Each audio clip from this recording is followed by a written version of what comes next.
أعوذ بالله من الشيطان الرجيم. بسم الله الرحمن الرحيم. ألا إن أولياء الله لا خوف عليهم ولا هم يحزنون الذين آمنوا وكانوا يتقون لهم البشرى في الحياة الدنيا وفي الآخرة لا تبديل لكلمات الله ذلك هو الفوز العظيم. خبردار، اللہ کے ولیوں پر قیامت کے دن کوئی خوف نہیں ہوگا، نہ وہ غمگین ہوں گے۔ اللہ کے ولی وہ لوگ ہیں جو ایمان والے ہیں اور جو تقوی اختیار کرتے ہیں، ان کے لیے دنیا کی زندگی میں اور آخرت کی زندگی میں خوشخبری ہے، اور اللہ کے کلمات کو، اس کے وعدوں کو کوئی بدلنے والا نہیں ہے، اور یہ بڑی کامیابی ہے۔ ان 3 آیات میں اللہ رب العزت نے اولیاء اللہ کے لیے ایک وعدہ فرمایا ہے اور ان کی فضیلت بیان فرمائی ہے، اور ساتھ ہی ساتھ ان کی حقیقت کو بھی بتایا ہے، اور یہ بتایا ہے کہ دنیا اور آخرت میں ان کے لیے خوشخبریاں ہیں۔ سب سے پہلی چیز تو یہ ہے کہ اللہ کا ولی کون ہے، اس کو سمجھنے کی ضرورت ہے۔ ولی دوست کو کہتے ہیں۔ ولی عربی کا لفظ ہے، اس کے معنی دوست کے آتے ہیں، کسی کا مقرب، نزدیکی دوست، یہ ولی کے معنی آتے ہیں۔ لیکن یہاں ولی سے کون مراد ہے؟ اللہ کا ولی کا مطلب اللہ کا دوست۔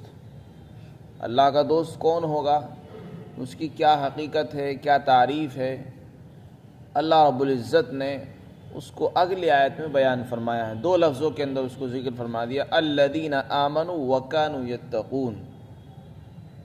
سب سے پہلی چیز تو بیان فرمائی، ولی وہ ہیں جو ایمان والے ہیں۔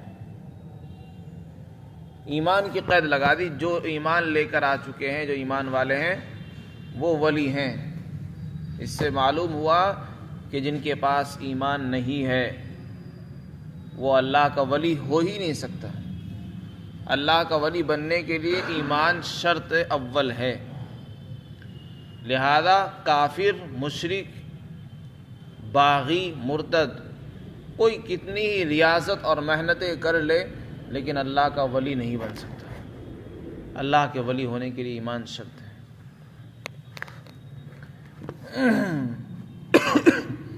پھر ایمان کے اندر بھی بہت سارے درجے ہیں۔ ہر آدمی کا ایمان جو ہے ایک درجے کا نہیں ہو سکتا۔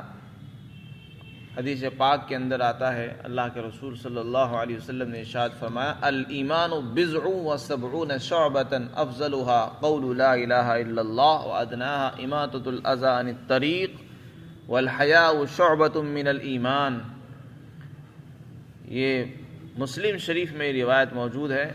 اللہ کے نبی صلی اللہ علیہ وسلم فرماتے ہیں کہ ایمان کے 70 سے اوپر شعبے ہیں، 70 سے کچھ اوپر شعبے ہیں، یعنی اس کے درجے، مراتب ہیں، اور سب سے اعلیٰ درجہ، سب سے اعلیٰ شعبہ، سب سے افضل لا الہ الا اللہ کا کہنا اور اس پر یقین کرنا ہے، اور سب سے ادنا درجے کا جو شعبہ ایمان کا بیان فرمایا، وہ فرمایا راستے سے تکلیف دینے والی چیزوں کو ہٹا دینا۔ راستے میں کنکر، پتھر، کانٹے، ہڈی، ایسی چیزیں پڑی ہوئی ہیں جس سے لوگ گر سکتے ہیں، زخمی ہو سکتے ہیں، ان کا پیر پھسل جائے گا، ایسی چیزوں کو راستے سے ہٹا دینے کے بارے میں فرمایا کہ یہ ایمان کا سب سے ادنا شعبہ ہے اور سب سے ادنا درجہ بیان فرمایا۔ راستے سے تکلیف دینے والی چیزوں کو دور کر دینا۔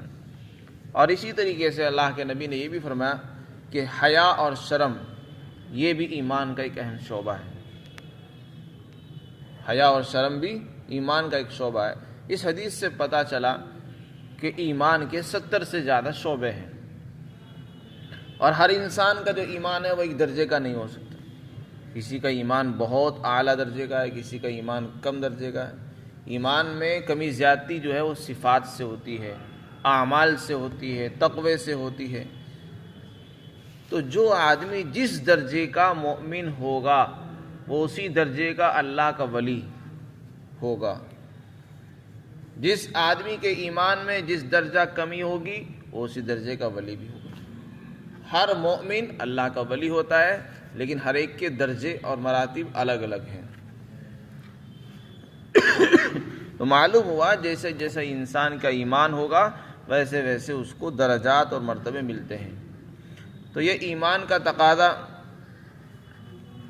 الذین آمنوا کے اندر اللہ نے جو ہے ایمان کے تقاضوں کو بیان فرما دیا کہ جو لوگ ایمان لائے ہیں، ایمان لانا کا مطلب تو صرف اتنا ہی نہیں ہوتا ہے کہ آدمی صرف لا الہ الا اللہ کہتے، بلکہ اس کے پورے تقاضوں کو عمل کرے، پورے تقاضوں پر عمل پیرا ہو۔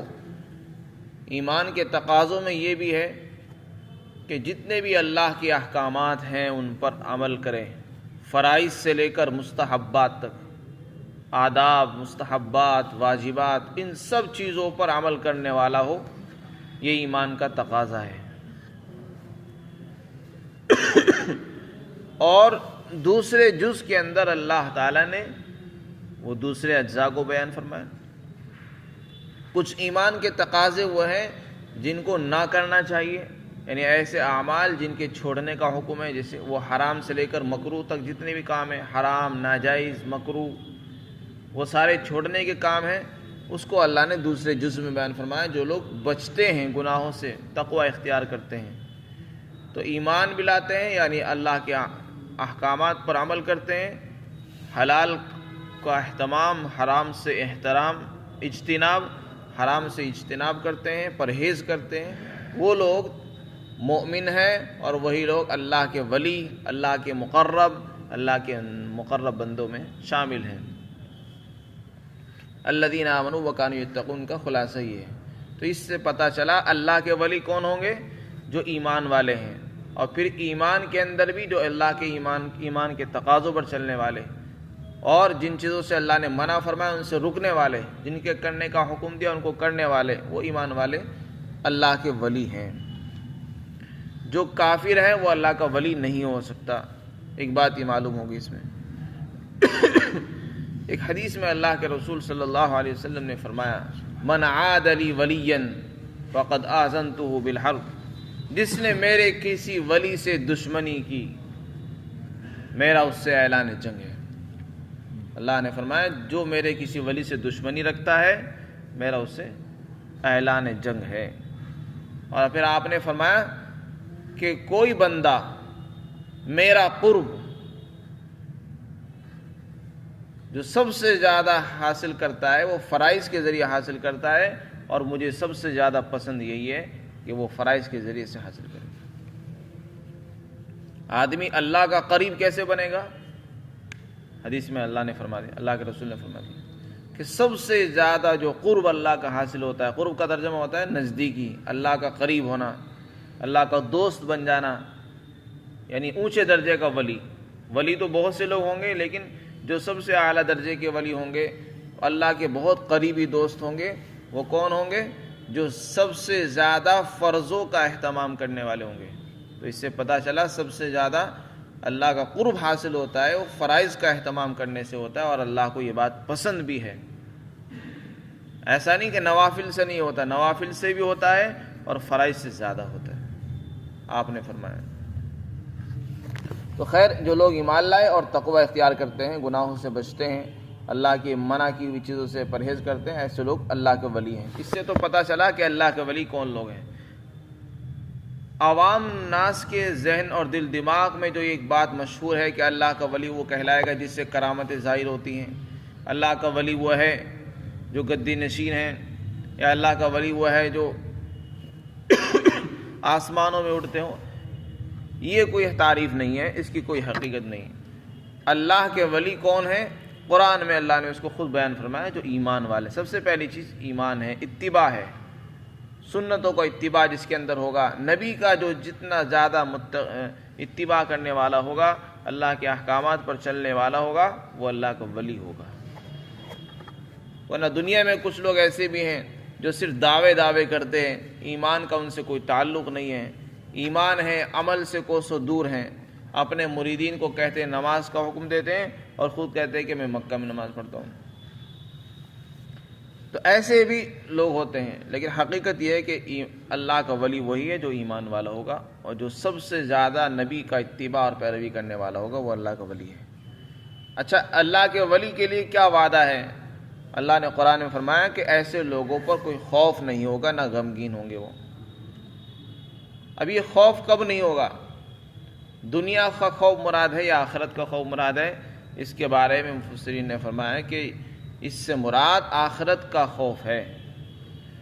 دنیا میں تو اللہ کے نبی پر بھی کبھی کبھی خوف طاری ہو جاتا ہے، کبھی وہ بھی رنج میں مبتلا ہو جاتے ہیں، غمگین ہو جاتے ہیں، لیکن آخرت میں پہنچ کر اللہ کے کسی ولی کو نہ کوئی خوف ہوگا، نہ رنج اور غم ہوگا۔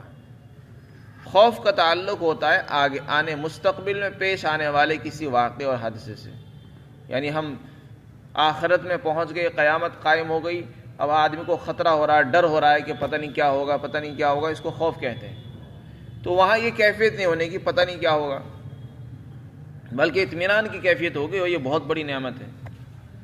اسی طرح رنج کا تعلق ہوتا ہے پیچھے سے، آدمی نے کوئی کام کیا، اب اس پر افسوس ہو رہا، رنج ہو رہا ہے کہ میں نے ایسا کام کیوں کر دیا۔ تو آخرت میں پہنچنے کے بعد اللہ کے جو ولی ہوں گے، ان کو جو سب سے بڑی عزت کی چیز ملے گی وہ یہ ہوگی کہ ان کو آئندہ کسی چیز کے خطرے کے پیش آنے کا کوئی خوف اور ڈر نہیں ہوگا، اور پیچھے کسی چیز کے چھوٹنے کا غم نہیں ہوگا کہ فلاں چیز ہماری چھوٹ گئی دنیا میں، اب اس کا ہم غم منا رہے ہیں، ایسا کچھ نہیں ہوگا، اور یہ بڑی نعمت ہے۔ لا خوف علیہم ولا هم یحزنون، اللہ کے ولی پر نہ کوئی خوف اور ڈر ہوگا اور نہ وہ غمگین ہوگا۔ پھر آگے اللہ تعالیٰ نے ایک دوسری بات ارشاد فرمائی، دنیا اور آخرت کی زندگی میں ان کے لیے خوشخبری ہے۔ خوشخبری کسے کہتے ہیں؟ اچھی چیزوں کی بشارت۔ یہاں کون سی خوشخبری مراد ہے؟ حضرت عبادہ بن صامت رضی اللہ تعالیٰ عنہ نے اس کے متعلق ایک حدیث میں ارشاد فرمایا ہے، اللہ کے رسول صلی اللہ علیہ وسلم فرماتے ہیں کہ یہاں کون سی خوشخبری مراد ہے؟ حضرت ابن عباس رضی اللہ تعالیٰ عنہ نے فرمایا اس سے مراد موت کے وقت کی فرشتوں کے ذریعے دی جانے والی خوشخبری ہے۔ حضرت ابن عباس رضی اللہ عنہ فرماتے ہیں جو خوشخبری موت کے وقت فرشتے لے کر آئیں گے وہ مراد ہے، یعنی جب ان کا انتقال ہوگا تو موت کے وقت فرشتے آ کر خوشخبری دیں گے، ان کو ان کے آئندہ کے مقامات کے بارے میں، جنت کی خوشخبری ان کو سنائیں گے، وہ خوشخبری مراد ہے۔ بعض صحابہ اکرام سے منقول ہے، ایک صحابی نے عرض کیا یا رسول اللہ، ایک آدمی کوئی کام کرتا ہے اور لوگ اس کی تعریف کرتے ہیں، جبکہ اس نے وہ کام اللہ کے لیے کیا ہے اور لوگ اس کی تعریف کر رہے ہیں، تو کیا ان کی تعریف کرنے کی وجہ سے اس کا ثواب ختم ہو جائے گا؟